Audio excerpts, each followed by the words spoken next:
Magandang araw mga kabayan. Samang panig kayo ng mundo naroon. Welcome back sa ating pagbabalik dito sa ating vlog. Sa araw na to, nawa ay nasa mabuti kayong kalagayan. Nasa mabuti tayong kalagayan sa ating mga buhay-buhay. Ikaw man ay isang kagaya kong OFW or maging ikaw ay ordinaryong Pilipino na nandyan man sa Pilipinas, nandito sa ibang bansa. Magandang araw sa inyo. Muli, nandito tayo sa ating pagbabalik dito sa ating vlog. Ating talakayin ang mga bagay-bagay ngayon. Although tatlong bagay lang ang gusto kong talakayin ngayon sa araw na to bilang aking boses ng mga ordinaryong Pilipino na kagaya ko, na naniniwala na ang boses natin o ang ating mga saloobin, may kalayaan tayong ihayag ito sa anumang kaparaanan dito sa social media. Maging ikaw man ay taong nasa gobyerno na may pananagutan sa mga bagay na iyong ginagawa dyan o tungkulin na iyong ginagampanan sa bansa natin. Sa araw na to, ang tatlong bagay na gusto kong talakayin ay ito. Una, itong korupsyon sa ating bansa. Pangalawa, droga or kriminalidad. Pangatlo, insurgency o itong mga NPA. Now, bilang ordinaryong Pilipino, ano ba ang aking pananaw at ano ba ang aking obserbasyon? At higit sa lahat, ano ba ang aking saloobin? Saloobin ninyo, saloobin natin sa mga bagay na to. Unang-una, itong korupsyon.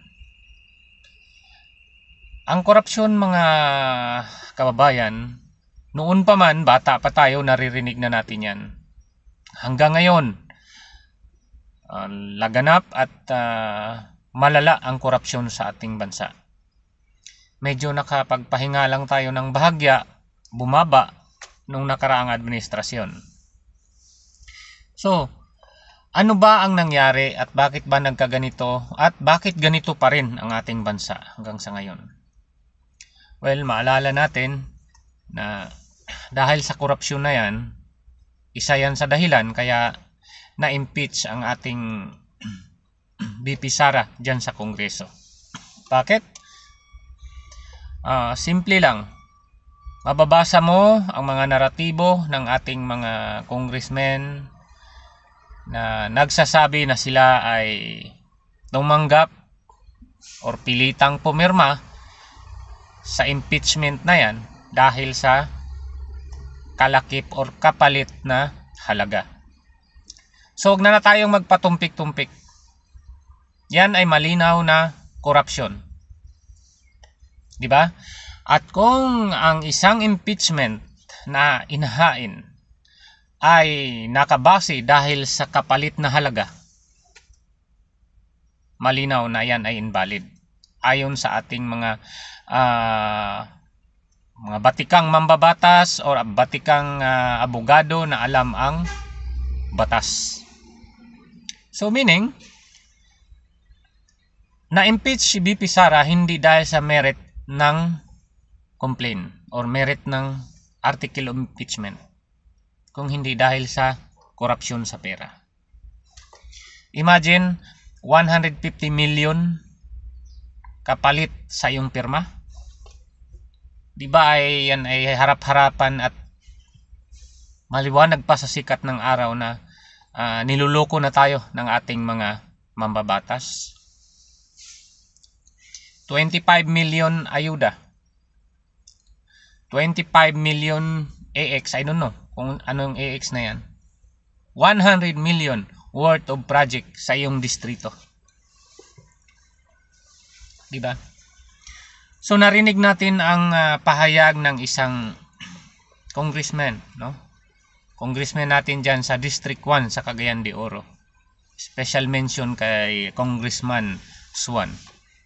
Sabi niya, napilitan akong pumirma dahil 150 50 katao araw-araw ang nasa aking opisina humihingi ng ayuda, tulong pinansyal. We don't know, burial, scholarship at kung ano-ano pang mga ayuda. Wala raw siyang maibigay kung walang pondo na ipapasok sa kanya kapalit doon sa pagpirma niya. Napakasaklap na parang ginigisa na tayo sa sarili nating mantika using the word of ayuda. Ayuda generation na ba talaga tayo ngayon?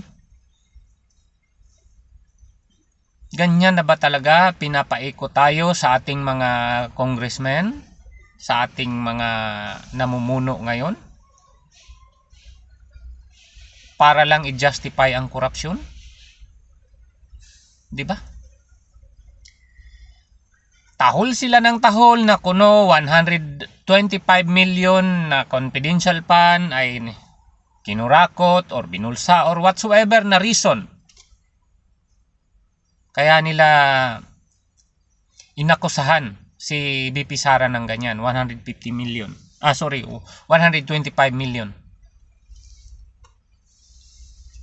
Look, 150 million ngayon. Kapalit ang pirma. So sa punto na yan, napakalaki na halaga mapupunta lamang sa korupsyon in the name of ayuda, in the name of DPWH project and whatsoever. So justification na sinasabi ng congressman ng District 1 dyan sa Cagayan de Oro, justification sa kanyang pagpirma, bakit ganyan na lang ba talaga ang iniisip mo para sa mga Cagayanon? Ang maibigay ang araw-araw na ayuda sa kanila? Ganyan na ba talaga ang inaakala mo na kapalit na lamang sa mga buhay ng mga ordinaryong Cagayanon? At sa tingin mo ba, yan na rin ba ang mga saloobin? At nag-a-agree ba dyan ang mga Cagayanon? Generally speaking, I don't think so.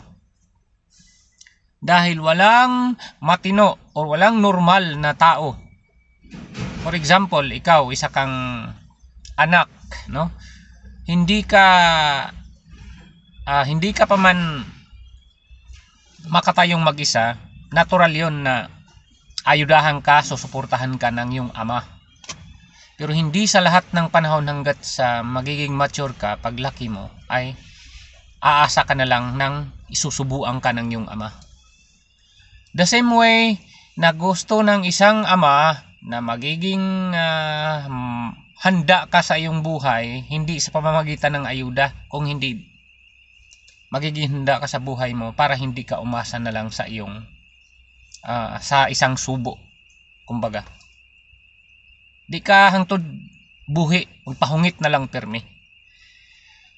But then ngayon, ang ginagawa ng ating mga congressmen, gusto nila na tayo ay magiging dependent sa kanila, magiging sunod-sunuran tayo sa kanila, halos bayaran na lang tayo ng ayuda o kung ano man yung mga pangalan sa ginagamit nila ngayon. Yan ang matinding korupsyon na nagpapahirap lalo sa atin. Kaso dito, kaso doon, all about corruption. Di ba? Napakalungkot na ganyan na tayo pinapaikot-ikot na lang ng ating mga congressman ngayon. Sa sarili nating mantika, ginigisa tayo. Sa sarili nating pera, binidiktahan tayo na ito ang gawin ninyo, ito ang iboto ninyo. Sunod, itong usapin ng droga or kriminalidad. Another issue, kaya gusto nilang mawala si BP Sara dahil nakita nila nung panahon ni Pangulong Duterte paano nilabanan para nagkaroon ng war on drug ang ating Pangulong Duterte, nakikita nila natataob ang mga negosyo nila na may kinalaman sa droga. So, hindi galing sa atin yan, mismong galing yan sa mga abogado at mga maski sa ating Pangulong Duterte noon, sinasabi niya na marami talagang narco-politician. So, medyo nabawasan yan sa panahon ni Duterte. Ngayon, lumalago ulit sila. Nagiging rampant ulit ang droga sa atin. At sa ilalim ng drug problem na yan, pumapasok ang mga kriminalidad.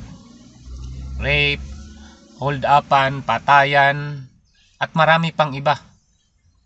Dahil sa sinasabing droga na yan. So, maaring sinasabi nila na marahas, madugo ang war on drug. Pero yun ang nagustuhan ng mga Pilipino, lalo na yung mga ordinaryong mama, papa na natatakot sa kanilang mga anak, sa kanilang mga dalaga na nasa labas pa, nasa eskwelahan pa, umuuwing gabi. Yun ang nagustuhan ng mga ordinaryong Pilipino, na magkaroon ng matinding war on drug para mabawasan ang kriminalidad. Ngayon, nakikita nyo naman siguro, kayong nasa Pilipinas, gaano ulit kadelikado.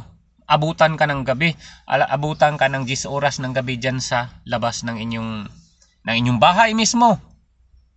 Diba? Lalo na kung sa iba't ibang lugar, sa eskwelahan ka pa manggagaling, pagbaba mo sa tricycle o sa jeep, hindi mo alam ano ang mangyayari sa'yo. Dahil sa taas ng kriminalidad na meron tayo ngayon. Tapos, ang masaklap, dinada-downplay lang nila ang malala na problema na yan.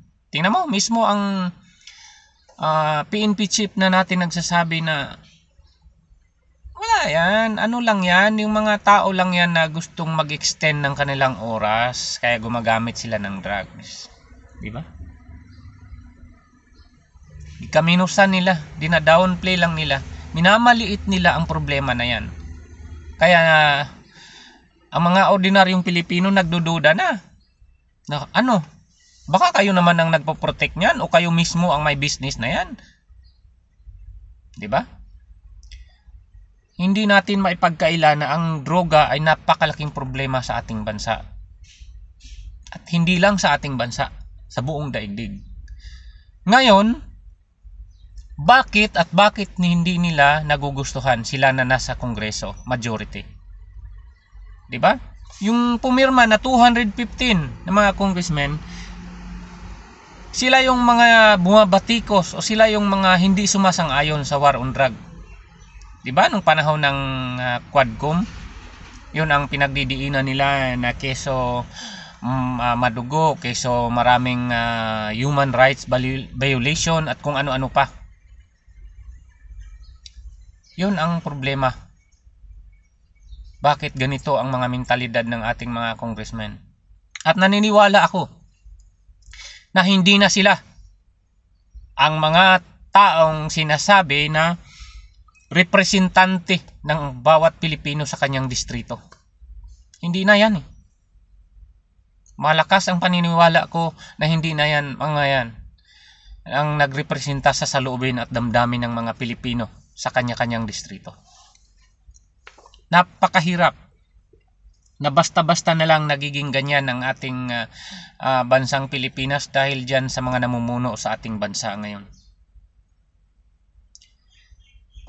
Pangatlo, sa gusto kong bigyan ng emphasize sa mga panahon na to, itong insurgency. Sa panahon ng ating dating Pangulong Duterte, halos mawala o malumpo na ang insurgency sa ating bansa. Yung NPA na yan, CPP, NPA, NDF, yung mga Communist Party of the Philippines. Isa yan sa nagpapahirap sa ating bansa, lalo na sa ating mga kabataan. Bakit ko ito tinatalakay ng ganito dahil marami tayong idea. Dahil galing tayo sa ground. Hindi man tayo naging tuluyang NPA sa kapanahunan na napakalakas nila nung let's say 1986 to 1990. Personal natin yung dinanas na nandun sa ground. In between sa NPA and the militar or Kapgo. So nakita natin gaano pinaikot-ikot lamang ng ideolohiya ng mga NPA na yan ang mga kabataan o ang mga Pilipino na sympathizer nila. Buti na lang nung kapanahon na yon, hindi pinagkaloob ng Panginoon at hindi kami talaga tuluyan naging NPA. Pero salamat na din at nalaman natin kung ano ang kanilang mga pinaglalaban, ideolohiya. Although napakadelikado ng kalagayan namin dahil ngayon maaring nandyan ang NPA. After 2 to 5 minutes, dadaan naman ang mga Kapgo, mga militar dahil sa operation. 'Di ba? Kung nagkataon nang nagpang-abot sila sa lugar namin. So ano ang mangyayari sa amin? Bakit ko naalala? Dahil isa yan sa mga nagpapahirap sa atin ngayon na makikita nyo itong si Franz Castro, Raul Manuel, si Congressman Brosas. Marami yan sila Marami yan sila dyan sa Kongreso na nagpagamit kay Tambaloslos at ginamit ni Tambaloslos naman. So dahil sa kanilang mga personal na mga interest, sa kanilang mga ambisyon, nagpagamit sila at ginamit sila. So sa makatuwid, hindi ba tayo pinapatakbo na ng mga NPA? Hindi ba ang ating Congress ay minanipula na ng mga NPA na yan? Umami naman sila. Diba doon sa debate nila doon sa GMA? Proud pa nga si Franz Castro na siya ay makakaliwa ever since. Diba? So hindi yan akusasyon. Kung hindi galing sa kanila mismo, mga pag-amin na yan. Now, ano ang nagiging resulta sa ating current political drama dyan sa Pilipinas? Yang mga yan na nasa NPA side or mga sympathizer or mga NPA, diretsahin na natin. Sila ang nag-file ng impeachment. Sila ang malakas ang loob, sila ang nangunguna at vocal na nagsasabi na kami nagpasa ng impeachment na yan dahil gusto namin na managot kuno si BP Sara. Pero alam natin na ayaw talaga nila na maging malakas si BP Sara, magiging popular ng tuluyan hanggang sa magiging presidente pagdating ng 2028. Kaya talagang giniba nila. At mayroon silang tactical alliance, itong administrasyon na yon ngayon at itong mga dilawan, which is ang mga dilawan alam naman natin na mga sympathizer din ng NPA. So mayroon silang connivance na ginagawa dyan ngayon. Hindi dahil lamang sa pagiging popular ni BP Sara, kung hindi ayaw nila talaga na magkaroon ng Duterte muli na lulumpo sa kanilang mga gawain o sa kanilang kilusan dyan sa kanayunan. Yan ang isang pinakamabigat na sitwasyon ngayon dahil gusto nila na lumakas silang muli. Ngayon nagpapalakas yan sila Nagpapalakas sila dahil itong administrasyon natin ngayon, binibigyan sila ng pondo, lalo na dyan sa Kongreso, na sinasabi ni Tambaloslos na sige, gawin ninyo ang trabaho ninyo, kayo ang magiging tagatahul ko against Sara Duterte, ito ang mga budget ninyo. So saan pupunta yung mga budget na yun? Saan pupunta ang mga pera na yun? Siyempre, gagamitin nila yun doon sa pagpapalakas sa kanilang mga kasama sa kanayunan, sa kabundukan. Diba? Gagamitin nila yon para may pondo sila, para palakasin muli ang kanilang puwersa.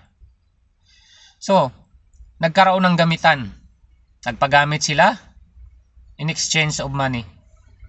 Hindi lang politika. In exchange of ideolohiya. Na makikita mo ang mga gulang na umiiyak, nasaan ang kanilang mga anak, na mundok na pala. Nilamo na ng tuluyan sa kanilang mga ideolohiya na dumaan lang kami sa inyo. Kayo ang aming mga magulang.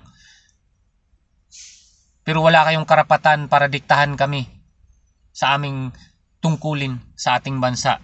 At tungkulin namin na mamundok at at kontrahin ang gobyerno.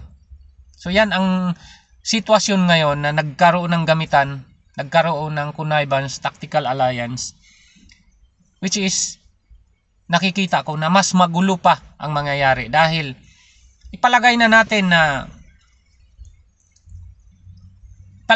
na mawala si VP Sara or tuluyang ma-impeach.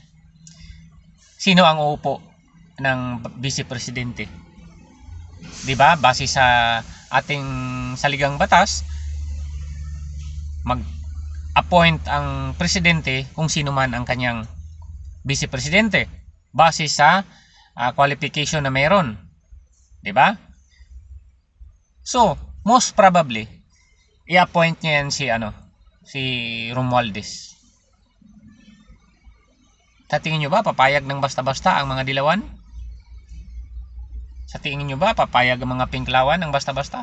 Hindi magkaroon ng gulo, sabotahe at kung ano-ano pang mga gagawin nila? Conflict of interest yan eh. Corruption, conflict of interest at kung ano pa ang kanilang mga hidden agenda na sa kanila parang hidden pero sa atin naihayag na at mulat na tayo eh. Kahit tayo ay mga ordinaryong Pilipino namang, mulat na tayo kung ano ang mga laro na ginagawa nila dyan sa ating bansa. Kaya makikita mo sa kanilang mga naratibo ano ang mga ginagawa nila ay hindi na talaga para sa ikakabuti ng ating bansa. Kaya on that note, gusto ko muli ipaalala sa inyo, ipaalala sa atin, sa bawat isa sa atin na maging mapanuri tayo at sana iboto natin ang partido ng PDP, hindi dahil ako ay nag-promote niyan dahil may bayad ako. No, this is all about para sa ating bansa. Dahil ulitin ko, hindi natin kailangan ng sobrang dami ng batas. Ang dami na nating batas, ang kailangan natin ay ma-implement ito at suportahan ito ng ating mga mambabatas na kunyari pag nakalusot yung marami sa PDP na mga kandidato bilang senador, hindi naman yan lahat sila gagawa ng napakaraming batas na idagdag muli doon sa mga batas natin na meron tayo. Ang kailangan natin sila ay makaupo doon para dalhin sa matibay na posisyon or matatag na posisyon ng ating bansa sa pagsuporta sa ating Vice Presidente at soon to be President na si Sara Duterte. Dahil siya lang ang pag-asa natin for now na magkaroon muli ng magandang imahe ng Pilipinas, maibangon ang Pilipinas sa lugmok ng kahirapan ngayon at napakababa ng moralidad sa ating mga nakaupo dyan sa gobyerno.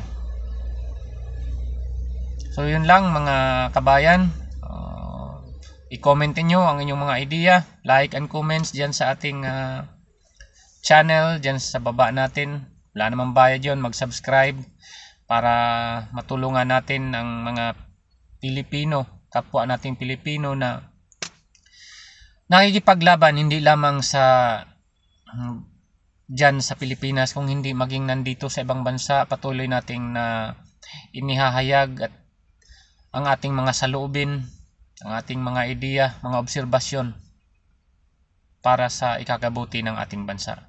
Hanggang sa muli, maraming salamat. Bye-bye.